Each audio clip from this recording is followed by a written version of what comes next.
Growing up, I didn't know anyone who went to therapy. We went to church. You sad? Talk to the Lord. You mad? Talk to the Lord. You scared? Talk to the Lord. Well, how about when I'm anxious? Oh, wait, that word was never, ever used, ever. And, it's Mental Health May. We're wrapping it up. It's the last Thursday. So I record on Thursdays. Or have the episodes released on Thursday. So this is the last episode of the month of Mental Health May, and I want to be extremely vulnerable. All of the episodes matter to me. This episode is really about how to take a radical approach to getting the most out of therapy. And I want to be really vulnerable that there has been a lot of beautiful things that have happened in the last year and a half in my life. So many amazing things. I mean, from dropping music, damn near going on tour, just performing all the different places and connecting with people and hosting. And I mean, I had a radio show. I mean, yeah, yeah. I just experienced so much, I had a wedding. Um, and sometimes when you're in a place where on the outside it looks like there's so much winning, because there isn't really that much question or just curiosity around that person's mental health and what could be going on in the midst of all the joy. And for me, the last year and a half, while I basked in the highs, I have also experienced a lot of lows. And for me, my mental health has been the most challenged in the past year and a half, more than it's ever have. And so couldn't let May end without talking about mental health as a journey and therapy as a journey, and also therapy not being enough. There has to be more in our healing journey than just talking to someone once a week, once every other week, twice a week, whatever the cadence is. Therapy has been a role, has not been the sole role, but it has played a role in really helping me get through this past year and a half.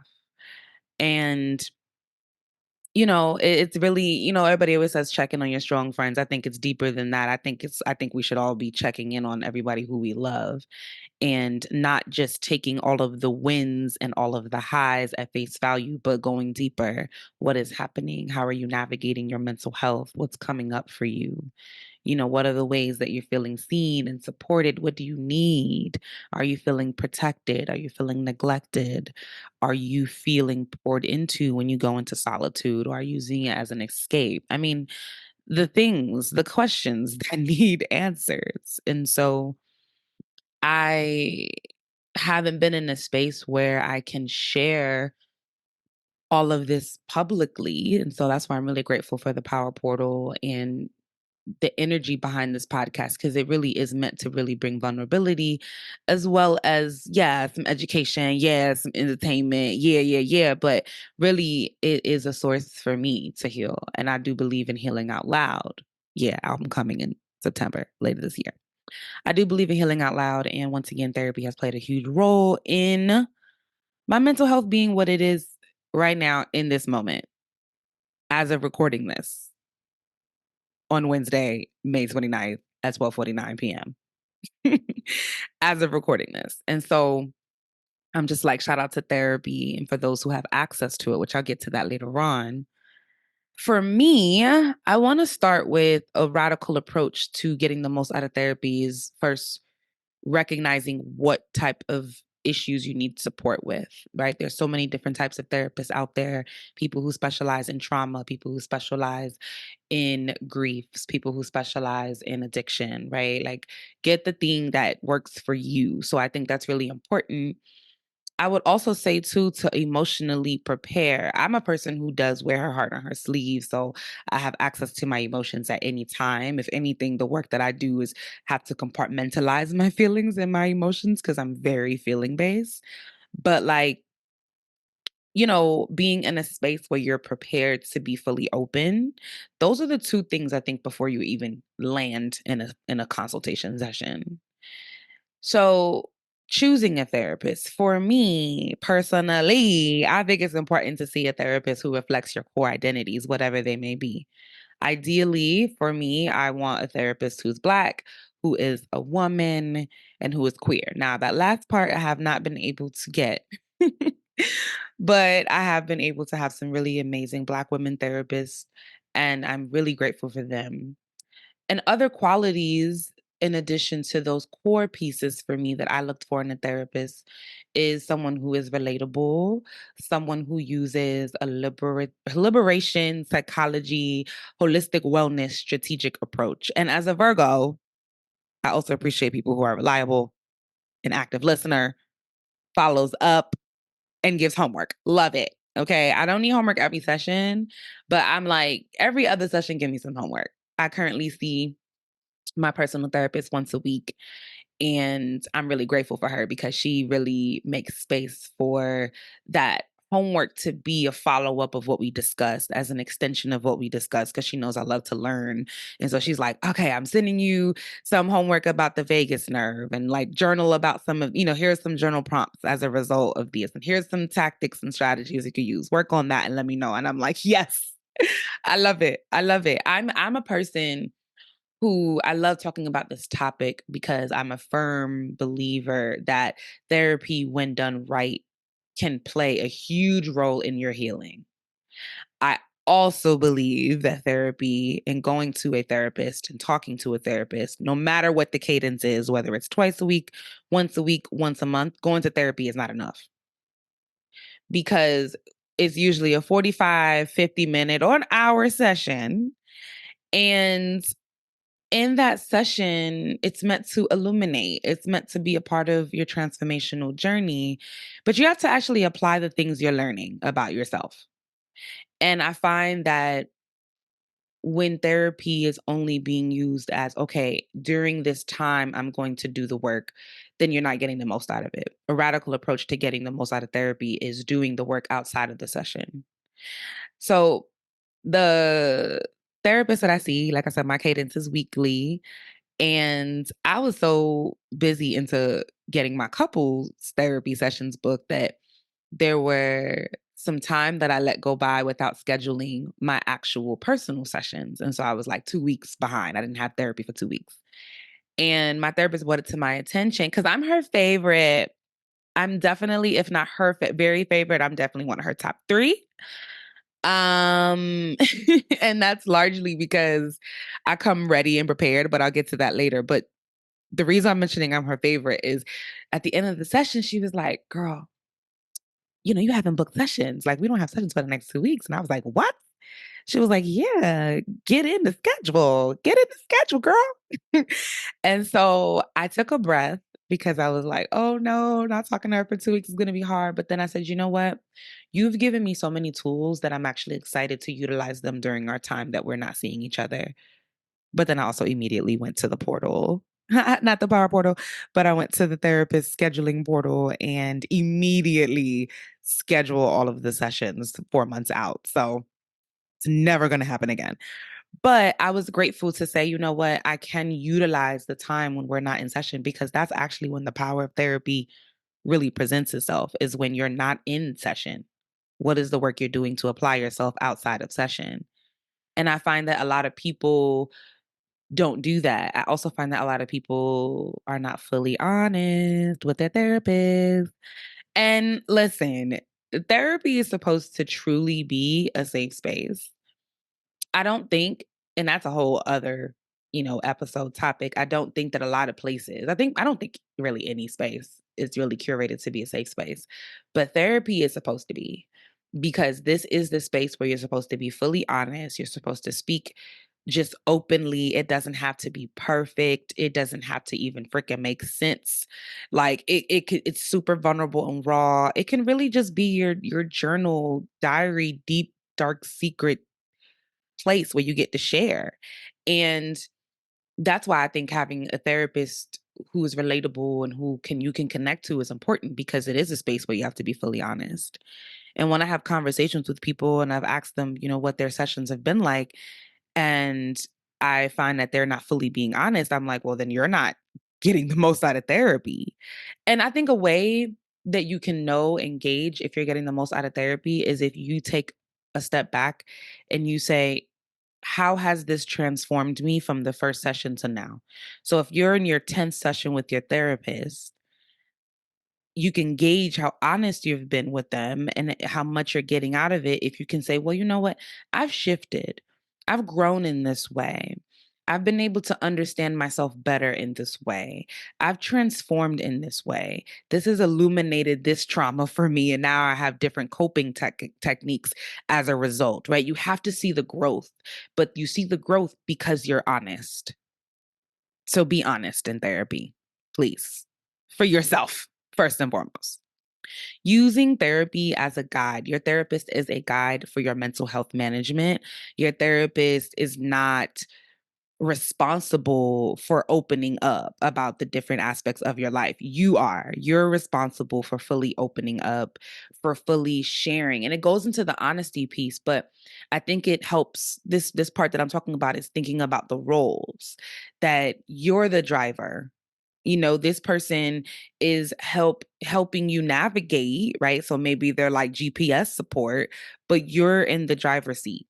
And maybe they hop out of GPS support and maybe they're in the passenger side and they're supporting you in navigating, right? But they are not the driver. You're the driver. You're responsible for coming to therapy with the things that you want to talk about. And you might say, well, what if I don't know what I want to talk about in therapy? I say, do the pre work. And the pre work can look like, what are the things that you need to fully tap in and open up? For me, my pre work kind of looks like my post work. So it looks like exercising, moving my body in some way, ideally taking a walk. So being out in nature, hearing the birds and all of that, the wind and all of that, feeling the temperature on my skin and moving my body, right? It also looks like journaling. Maybe I'm writing affirmations in my journal. Maybe I'm just literally writing, hey, these are the different things that I'm tackling right now. These are the different things that are obstacles for me right now. These are the things I need support in overcoming right now. So you're journaling. Then there's also this piece too of really recognizing what are the things that you need to listen to, right? And so maybe it's yourself. Maybe your journal is like your self-talk. But for me, it could be listening to music, but my very, very most favorite thing to listen to is a podcast that relates to a mental health topic or a current issue I'm overcoming. So it's about preparing and it's about aftercare. So tapping into whatever that looks like for you so that your therapist can truly come through as a guide and that you come in fully prepared, because I think that that's the work. It's also just like not just showing up and just being there, but being emotionally prepared to do the work.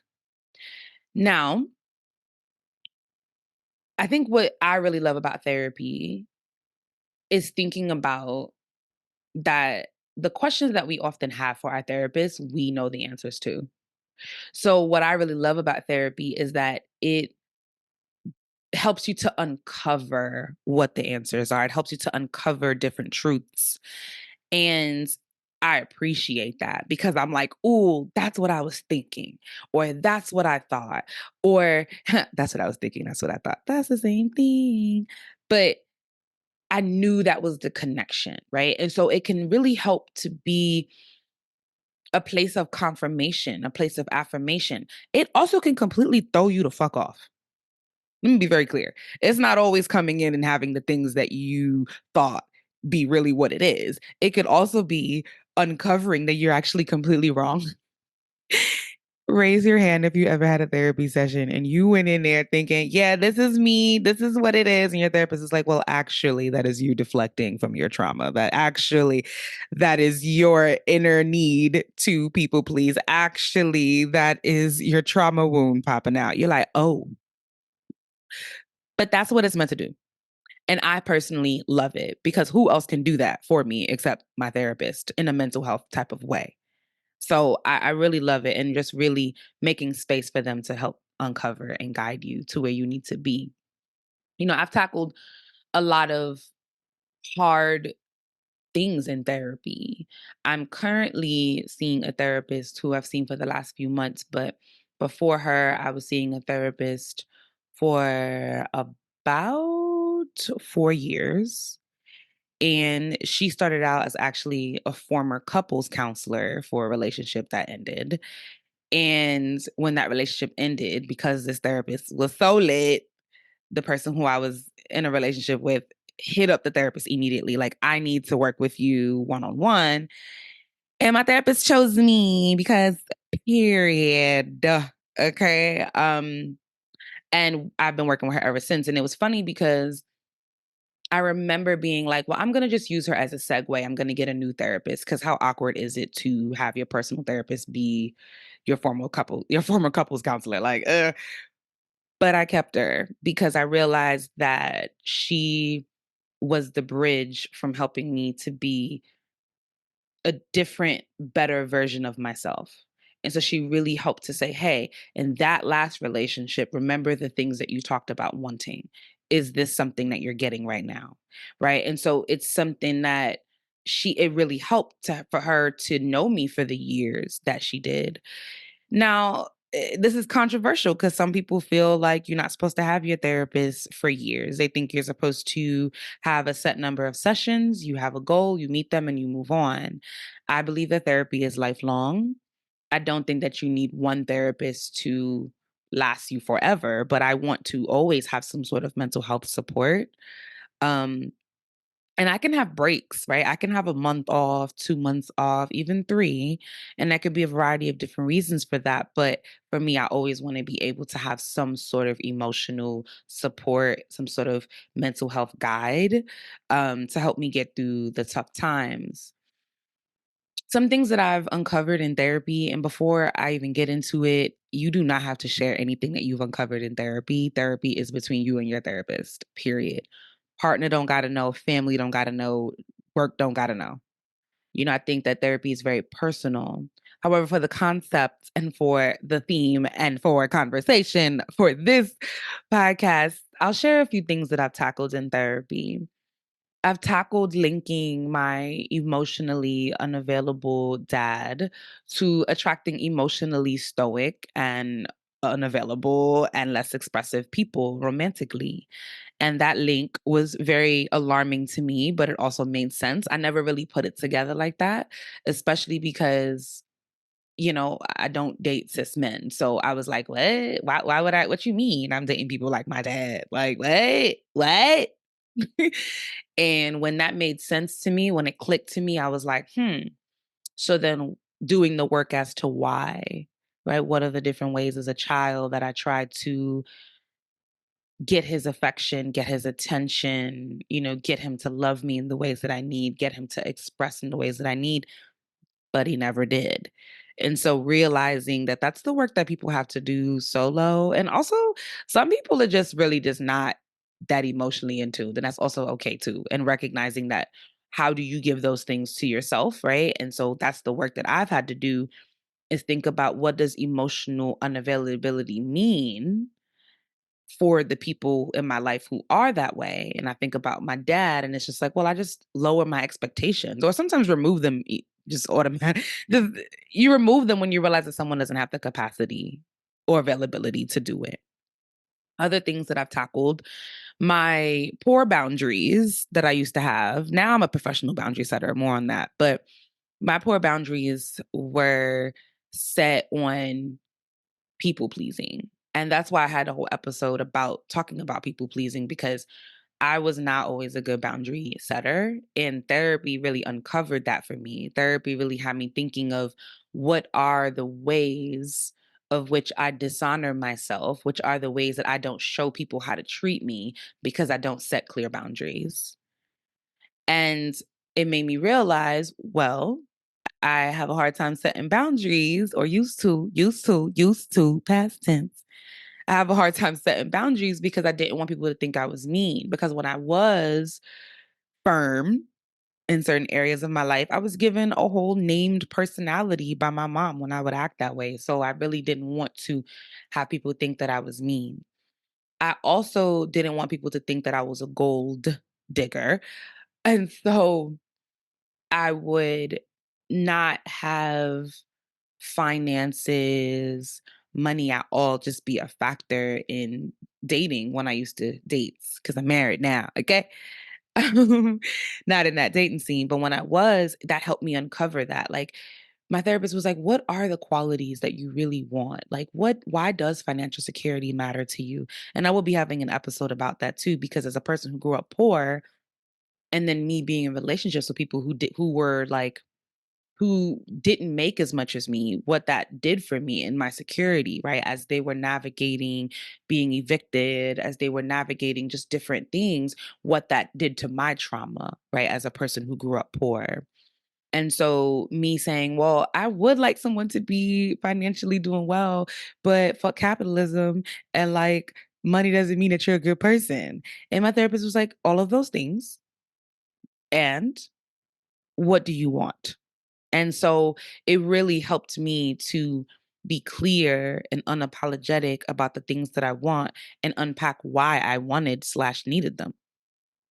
Then I want to spend the block on boundaries again. Because I did so much boundary work in therapy, I currently now have firm boundaries that my current therapist is like, well, they're rigid. And she talks to me about how rigid boundaries can keep people who we love out, that it can be so firm that you go so deep into self-preservation mode in order to prevent harm, which is fine, right? Because you don't feel safe, so you create this self-preservation mode, self-defense, right? Emotional self-defense. However, when people are trying to connect, the boundaries can keep them out. And for me, I'm like, I totally get that. And also, how do I just work on this person just being a less dangerous person to me? How do I perceive them as less dangerous? How do I have that conversation? And I think that's it, because when you were a person who had poor boundaries and then now you have firm boundaries, it's giving any, it has to be in moderation, it has to be flexible. I don't want to think about them as firm, but I think about them as flexible and discerning, being discerning with boundary setting. And that's something that I've been able to uncover in therapy. I'm also the first in my lineage to be an openly queer woman who's married to another woman. So that also means that I'm the first for my family to get it all wrong with. They get it all wrong. They're like, I don't understand. I don't know what this means. I don't know how to support you. What is going to a queer wedding look like?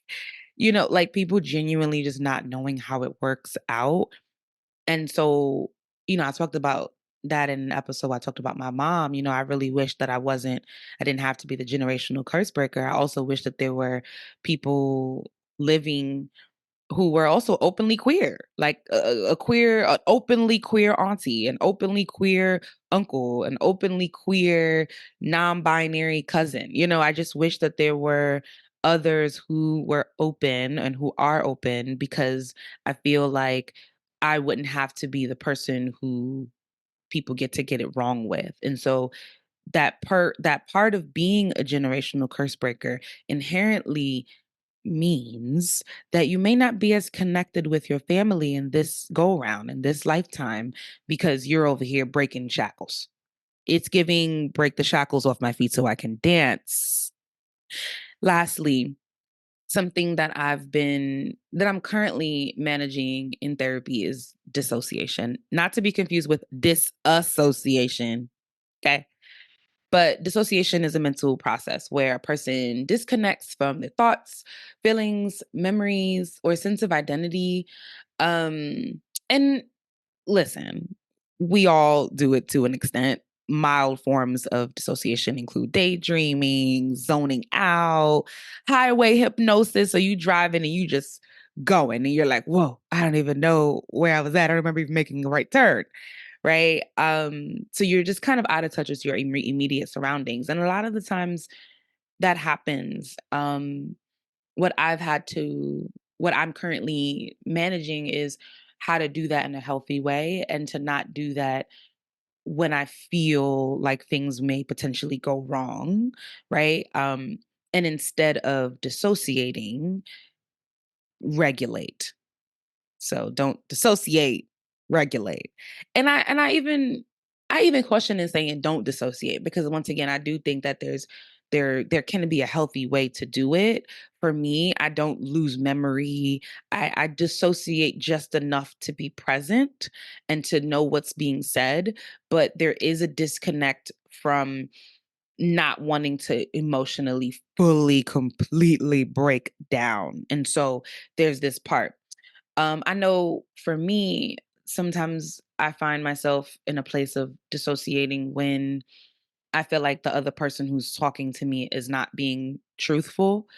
And so I'm kind of like hearing what they're saying, but I'm like, okay, this is not true. So I'm listening to lies. And so I have to kind of glaze over the like, "Nyeh, nyeh, nyeh, nyeh, nyeh, nyeh." I'm hearing them, but I have to like emotionally disconnect because I find myself wanting to really like be the truth police, and I don't even fuck with the police, but I find myself being like, no, lie. And so dissociating kind of helps me to hear the lie and not fully react to the lie, right? Um, and I think that that comes up in a lot of different ways. I think also playing back things because I do have PTSD. If someone is sharing back something that is really traumatic and I'm still in the process of like working through it, I find myself dissociating from that in conversation where I'm like, okay, they're sharing something that's really hard. Hold on. I'm not prepared for this, which why it really helps for me. That's why I like therapy because therapy isn't just a random time you're talking. It's a scheduled time. So I'm able to prepare an intentional conversation. I'm able to come in with a clear mind. But when people just randomly just talk about things that are activating my PTSD, I find myself going into this place. So therapy is a lot of work, right? You're uncovering a lot. And, I do think that in addition to getting the most out of it, I already talked about just setting the intentions. Like, what do you want to achieve with your therapist? What do you want to achieve in each session? I make goals. I come in very clear with, like, this is what I want to talk about today. I also, y'all, I be time managing like a motherfucker. In the last 10 minutes, I'm like, in our last 10 minutes, I would like to cover and I would like to close out with. And then when we're at time, I'm like, I know we're at time. So my final point. So I'm very clear with my expectations and goal setting, and that really helps me get a lot out of it because once again it's a place where I'm tackling a lot. I also think it's a great space to take notes so you can reflect on thoughts and feelings that came up. And one of my final things that I'll share in terms of getting the most out of therapy is try your very best to stay focused on you and your goals and your trauma and your healing and you and you and you and you and you and you. Because sometimes we find ourselves talking about other people, maybe friendships that we're navigating, relationships that we're navigating with friends, family, coworkers, just any type of dynamics in our life.